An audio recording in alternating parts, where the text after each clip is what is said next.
Hello everybody, thank you for clicking on this video. Today we're going to discuss how to perform your poetry. Now, at most poetry readings, people don't perform their poetry, they just read it off the page. But yeah, if you want to give your audience a more entertaining experience, then yeah, then you can read it, then you can perform your poetry.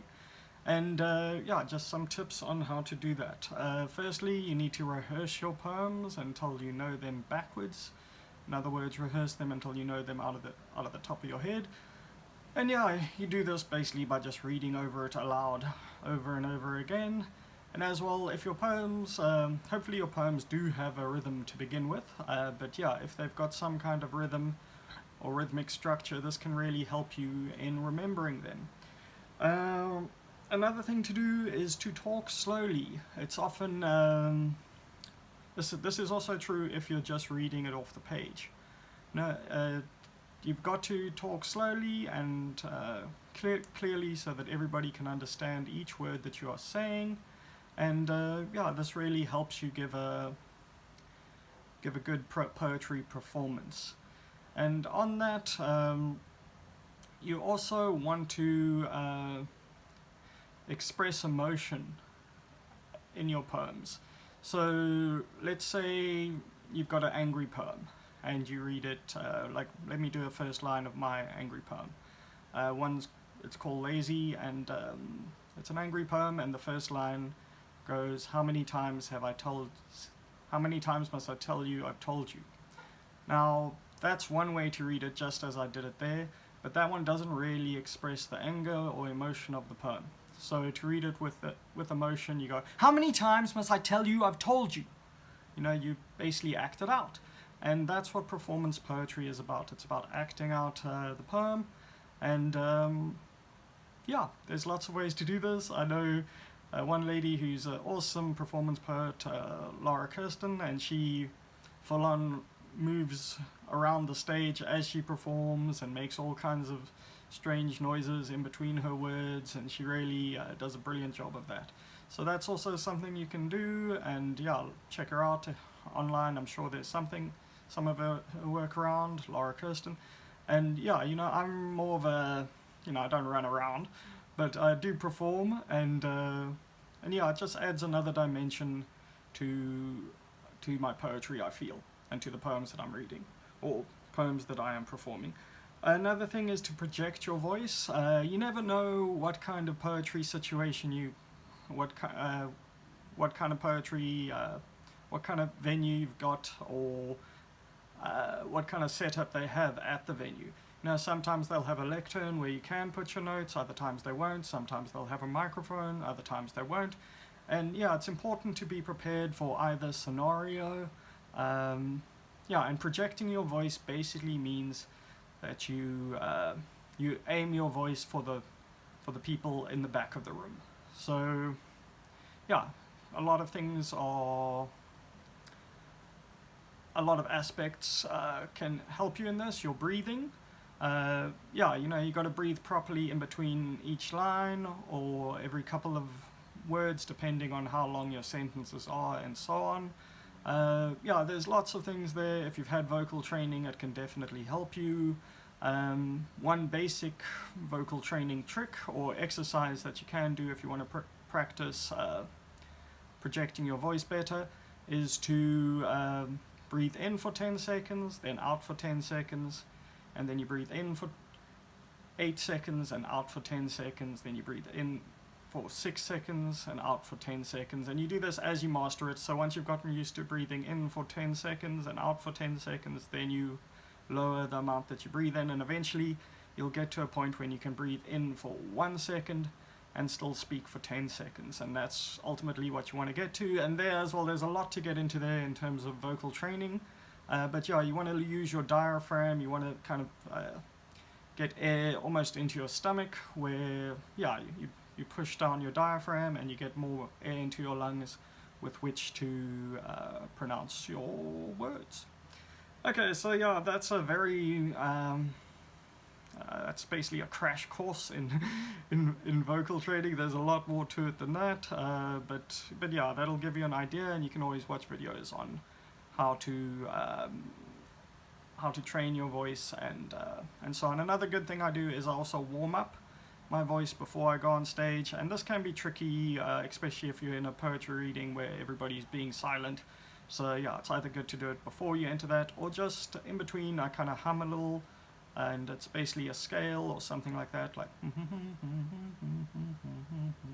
in between the other poems, just to get my voice ready, so I'm not stepping onto the stage with a cold voice. Okay, another big aspect of poetry readings for a lot of people, and for me, is dealing with nerves. My first poetry reading was a bit of a disaster. I memorized my poem. I rehearsed it, the living daylights out of it, until I could recite it from memory, and then then the open mic event, my first poetry reading ever, just doing a bit of open mic there. And I figured I'm such a genius, I've got this memorized, I don't need any notes or anything like that. So I went on stage thinking I can just perform my poem from memory, and I got 1 or 2 lines, and then I forgot everything, and I couldn't remember anything, even though right before the poetry reading I could recite it from heart. So yeah, always have the backup plan, the piece of paper in your pocket, I'd say, is a good idea as well, just so you don't totally fall flat like I did that first time. And actually, after that first time I did that, a great man and great poet and great patron of poetry, Hugh Hodge, he told me, he was the guy who was running that particular poetry reading, and he told me that it will take you, he saw how nervous I was and all of that, so he told me it would take me about doing a poetry reading, an open mic poetry reading, once a week for about 6 months before I got comfortable up there.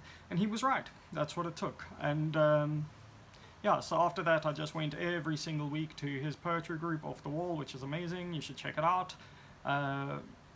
Especially if you're in South Africa. And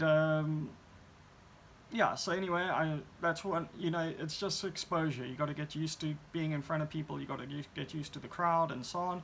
And even if, I'm fairly seasoned now. I've been a feature poet many times. And but I still get nervous, and especially if I haven't been doing readings for a while. It's always good to do 1 or 2 open mics before you go into a full-on reading. But yeah, you just got to really get used to it again, and even then, the nerves still come, so that's why it's important to always rehearse the heck out of your poems, always have a backup plan, the paper in your pocket, and there's also other ways to help you with your nerves. So one of those is a method that Cicero, the great Roman orator, used to do, and that's to recite your poems or whatever you are thinking of saying in public as you walk up and down stairs, so that you get winded, and it becomes more of a challenge, and that the walking up and down the stairs in a way simulates the nerves of being on stage, and that's a very good method. I find I've done it occasionally. So yeah, that's a good way to practice if you have a flight of stairs, and it can really help you with the nerves. It worked for Cicero. Another last thing is to stick to the plan. Recently I did a poetry reading where I knew what poems I wanted to do on stage, and then when it actually came time to do it, I decided, let me swap it around, because I'm so clever, I can do any of my poems from memory. So I did the one which I had rehearsed, but I hadn't rehearsed extensively, and I messed it up in front of everybody. So that happens to anybody, especially if you are putting yourself out there with just performing it with no paper to aid you whatsoever. So it happens, and it wouldn't have happened had I stuck to the plan, had I stuck to the poems that I had rehearsed for thoroughly.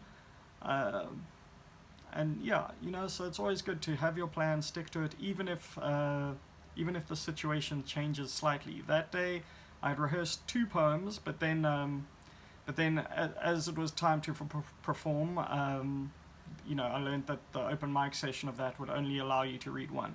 So instead of doing the two shorter poems that I wanted to do, I decided, instead of doing one of the shorter poems, which I had rehearsed exhaustively, I decided to do a longer poem, just to get more stage time. And that was kind of like, yeah, again, your ego is what you want to keep in check, you know?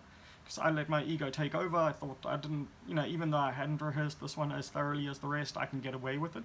And I couldn't. I fumbled through my poem on stage. Luckily, I remembered most of it, but, you know, it really didn't do my poem justice, and it wasn't the way it looks on the page. So yeah, those are some tips for poetry readings, how to perform your poems, and yeah, it's just just persevere, really, you know. If you really believe in your work and you believe that you can perform it, then yeah, the only way to do it is to keep practicing, keep getting out in front of people, and yeah, keep bringing beauty to the world through your poetry. Okay, so thanks for watching the video. If you like this kind of content, please subscribe to the channel and like the video and share my videos in any way possible. Thank you so much. Bye.